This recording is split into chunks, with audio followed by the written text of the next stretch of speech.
ओम नमः शिवाय। हर हर महादेव। जय शिव शंभू। आप सभी लोग जानते हैं कि 21 सितंबर 2023 को है मौर्या छठ। और दोस्तों, ये मौर्या छठ का दिन बहुत ही ज्यादा विशेष रहता है। आप सभी लोग जानते हैं कि गणेश जी के दिन चल रहे हैं, उसी बीच में मौर्या छठ भी आ रही है। तो इसीलिए दोस्तों, यह दिन बहुत ही ज्यादा विशेष और महत्वपूर्ण होता है। अगर दोस्तों आपकी कोई विशेष मनोकामना है जो कि लंबे समय से पूरी नहीं हुई है, और आप ऐसा सोचते हैं कि अब हम बहुत ज्यादा परेशान हो चुके हैं या हमारे जीवन में ये बहुत सारी दुख और चल रही है, तो दोस्तों आपको यह वाला उपाय इस दिन जरूर करना चाहिए। दोस्तों, एक ऐसा उपाय है जिस उपाय को अगर आप लोग छठ के दिन करते हैं तो आपकी कैसी ही विषम परिस्थिति वाली ही क्यों कोई मनोकामना क्यों ना हो, वो पूर्ण जरूर होगी।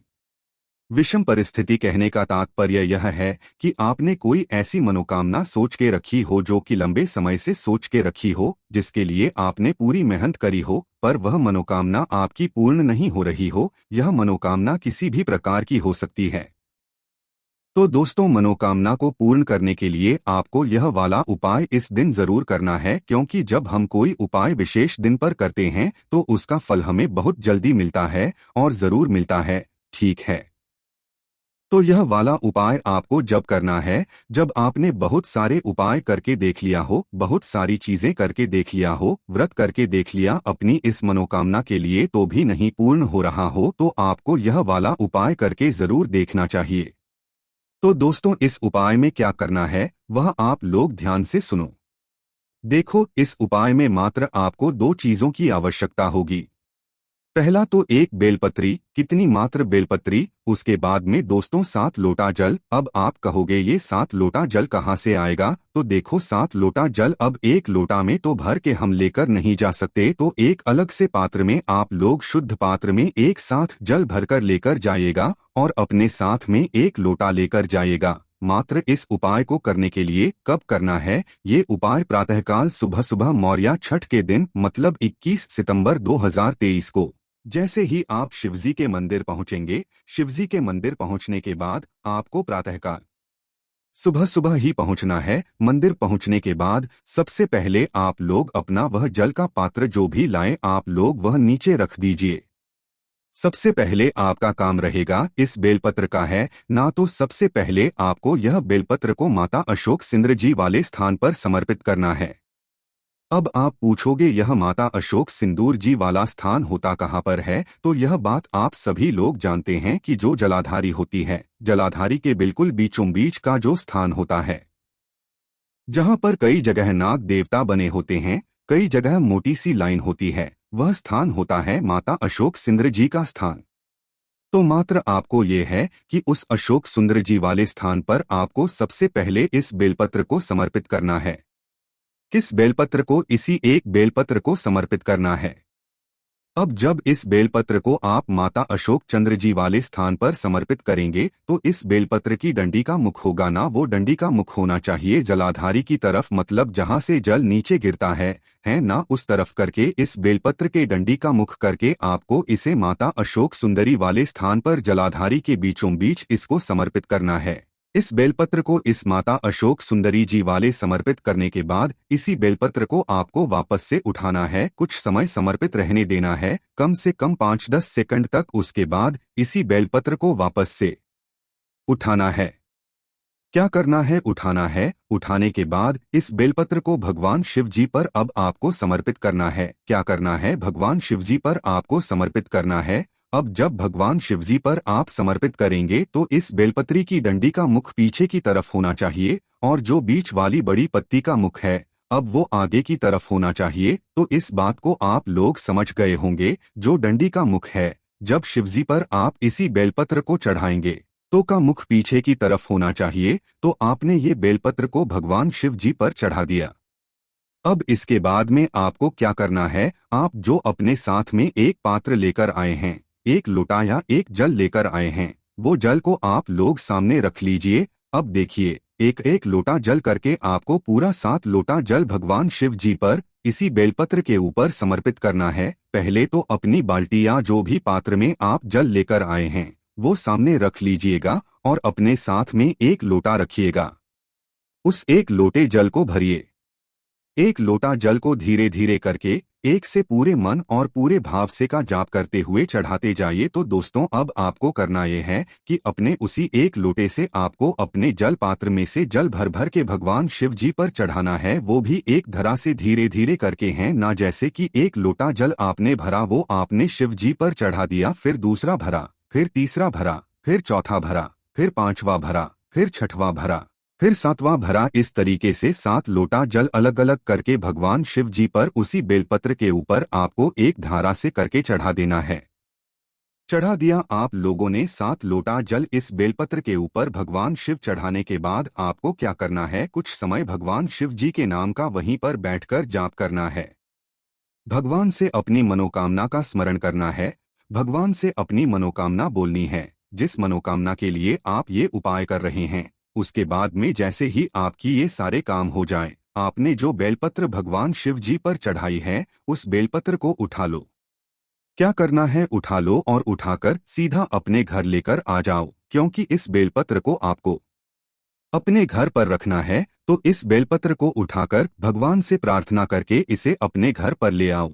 घर पर जैसे ही आप इस बेलपत्र को, तो इस बेलपत्र को आपको अपने घर में जो भगवान जी वाला स्थान होता है वहां पर रख देना है, या किसी शुद्ध स्थान पर रख देना है ना। जब आप इस बेलपत्र को अपने घर पर लाएंगे तो इसे कितने दिनों तक आपको अपने घर पर रखना है, आपको इस बेलपत्र को अपने घर पर 11 दिनों तक रखना है, या तो 21 दिनों तक रखना है। आप चाहे तो 11 दिन भी रख सकते हैं, चाहे तो 21 दिन भी रख सकते हैं, ठीक है, ये आपके ऊपर है।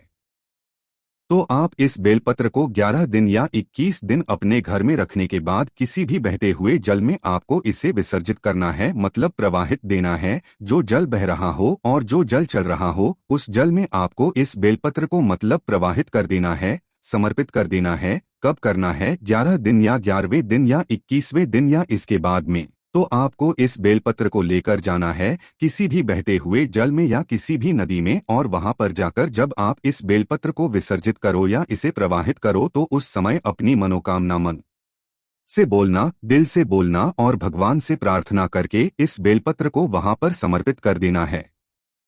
आप उसके बाद खुद ब खुद देखोगे चमत्कार की कुछ ही समय में, मतलब दिनों के अंदर आपकी मनोकामना जरूर पूर्ण होगी। आपको कहीं ना कहीं से खुशखबरी जरूर मिल जाएगी। ये उपाय थोड़ा बड़ा है, थोड़ा सा मुश्किल है, पर इस उपाय का जो फल है ना, वो बहुत जल्दी मिलेगा। और जब आप इस उपाय को इस विशेष दिन पर करेंगे तो निश्चित ही आपकी मनोकामना भी बहुत जल्दी जरूर पूर्ण होगी। चलिए दोस्तों, अब हम बात करते हैं अगले उपाय के बारे में, जो कि आपको इस छठ के दिन जरूर करनी है। अब दोस्तों, जो अगला उपाय है ना, ये आपके व्यापार से जुड़ा हुआ है। अगर कोई ऐसा व्यक्ति है जो कि व्यापार करता है, बिजनेस करता है, दुकानदारी है, और उसका वो सही नहीं चल रहा, पैसों की आमदनी बिल्कुल नहीं हो पा रही है, तो स्थान पर उसे यह वाला उपाय जरूर करना चाहिए। या किसी व्यक्ति के ऊपर, किसी व्यापारी के ऊपर बहुत ज्यादा कर्जा हो गया है, तो भी आपको ये वाला उपाय एक बार जरूर करके देखना चाहिए, क्योंकि इस उपाय से आपके जो व्यापार होगा, आपकी जो दुकानदारी होगी, आपका जो बिजनेस होगा, वो अच्छे से चल पड़ेगा और आपको अच्छी आमदनी होगी। या अगर आपके ऊपर कर्जा भी होगा ना, वो धीरे धीरे करके चुकना शुरू हो जाएगा इस उपाय को करने के बाद। तो अब इस उपाय में क्या करना है, वो आप लोग ध्यान से सुनिए। देखिए, इस उपाय में आपको लेना है एक धतूरा। क्या लेना है, मात्र एक धतूरा। धतूरा आप लोग जानते हैं क्या होता है, जो भगवान शिवजी पर समर्पित होता है। तो एक धतूरा आपको लेना है और इसे भगवान शिवजी के मंदिर प्रातःकाल सुबह सुबह शुद्ध होके स्नान करके लेकर जाना है। लेकर जाने के बाद दोस्तों, इसके साथ में आपको एक लोटा जल भी अपने घर से लेकर जाना है। इस बात का आप लोग ध्यान रखिएगा। जैसे ही आप लोग भगवान शिवजी के मंदिर पहुंच जाएं, मंदिर पहुंचने के बाद सबसे पहला काम आपका ये रहेगा कि आप एक धतूरे को भगवान शिवजी के शिवलिंग के ऊपर समर्पित करें। अब जब आप इस धतूरे को समर्पित करेंगे तो ध्यान दीजिएगा, ये जो धतूरा रहेगा इसमें एक आगे का भाग होगा, एक डंडी का पीछे का भाग होगा। तो आपको इस बात का ध्यान रखना है कि ये जो धतूरा है इसकी डंडी जो है ना विपरीत दिशा में होना चाहिए। मतलब आप जिस तरफ से मतलब धतूरे को चढ़ा रहे हो भगवान शिवजी की शिवलिंग के ऊपर, आपके सामने की जो दिशा होगी उस तरफ इस डंडी का मुख होना चाहिए। मतलब जो कांटे वाला भाग होगा ना वो आपकी तरफ होना चाहिए इस धतूरे का, और जो उस डंडी का उस धतूरे की डंडी का भाग होगा वो आपके विपरीत दिशा में मतलब आपके सामने की तरफ होना चाहिए। इस प्रकार से आपको इस धतूरे को भगवान शिवजी पर चढ़ाना है। फिर के बाद इसी धतूरे के ऊपर भगवान शिवजी के शिवलिंग के ऊपर एक लोटा जल धीरे धीरे करके आपको चढ़ा देना है। चढ़ने के बाद भगवान से अपनी मनोकामना जो जिसके लिए आप ये उपाय कर रहे हैं, आपको व्यापार में उन्नति प्राप्त करने के लिए या कर्जे से मुक्ति पाने के लिए आपको उसका इस्तेमाल कर लीजिए। निश्चित ही कुछ ही दिनों में आपसे आप कुछ जो भी ये दिक्कतें समस्याएं चल रही होंगी, व्यापार से जुड़ी हुई है, कर्जा मुक्ति से जुड़ी हुई, वो सारी कुछ ठीक हो जाएंगी। ठीक है, भगवान के आशीर्वाद से। पर आपको मेहनत खुद भी करना पड़ेगी। ऐसा नहीं कि आपने उपाय कर लिया और आप कुछ नहीं करेंगे, मेहनत अपनी तरफ से पूरी करनी पड़ेगी, है ना। चलिए दोस्तों, उसके बाद हम बात करते हैं अगले उपाय के बारे में जो कि आपको इस दिन विशेष रूप से करना है। ये उपाय आपको जब करना है जब आपके शरीर में या किसी भी व्यक्ति के शरीर में रोग और बीमारियों ने बहुत मतलब कष्ट दे रहे हों, रोग और बीमारी बहुत ज्यादा बढ़ गई हो और शरीर में बहुत ज्यादा कष्ट हो रहा हो, तो आपको ये वाला उपाय जरूर करना चाहिए। इस उपाय को करने से आपके जीवन में या आपके घर परिवार में जिसको भी रोग और बीमारी हो रही हो वो सब कुछ ठीक होगी। और गणेश चतुर्थी के ये दिन चल रहे हैं, गणेश जी के दिन चल रहे हैं, तो भाई ये वाला उपाय इस दिन आपको बहुत ज्यादा फलदायी होगा। अब इस उपाय में क्या करना है वो आप लोग सुनो। तो देखिए, इस उपाय में सबसे पहले आपको एक नाम का विशेष रूप से ध्यान रखना है जो कि है लकुलेश महादेव। लकुलेश महादेव का आपको नाम का ध्यान रखना है क्योंकि ये नाम आपको इस उपाय में उपयोग जरूर करना है। करना यह है कि इस उपाय में अगर किसी व्यक्ति को रोग और बीमारी है, वो खुद इस उपाय को करने में सक्षम है तो वो खुद इस उपाय को करें। अन्यथा उसके नाम से कोई और भी घर का परिवार का सदस्य जो है इस उपाय को कर सकता है। इस उपाय में अब जरूरत किस वो आप लोग सुनिए। देखिए, इस उपाय में आपको 7 दूर्वा की आवश्यक। दूर्वा का जो गठ होता है वो लेकर आना है और 7 दूर्वा का जो है आपको एक गांठ बना लेनी है। उसके बाद में 5 बेलपत्री अलग से रखनी है। अब करना ये है कि आपको जाना है प्रातःकाल सुबह सुबह भगवान शिवजी के मंदिर में। इन्हीं गणेश जी के दिनों में जो कि इस दिन करना ये है कि आप लोगों को इस दिन भगवान शिवजी के मंदिर पहुंचकर भगवान शिव जी के शिवलिंग के ऊपर अगर आप एक लोटा जल लेकर गए हैं, पूजन अर्चना करना चाहते हैं, तो पहले आप पूजन अर्चना कर लीजिए। उसके बाद में आप लोग ये उपाय कीजिएगा, आखिरी में कीजिएगा। तो करना ये है, सबसे पहले 7 दुर्व्यवहार भगवान शिवजी के ऊपर चढ़ा दो। कहाँ पर चढ़ानी है? नीचे जलाधारी पर नहीं चढ़ानी है, शिवजी के शिवलिंग के ऊपर ही चढ़ानी है।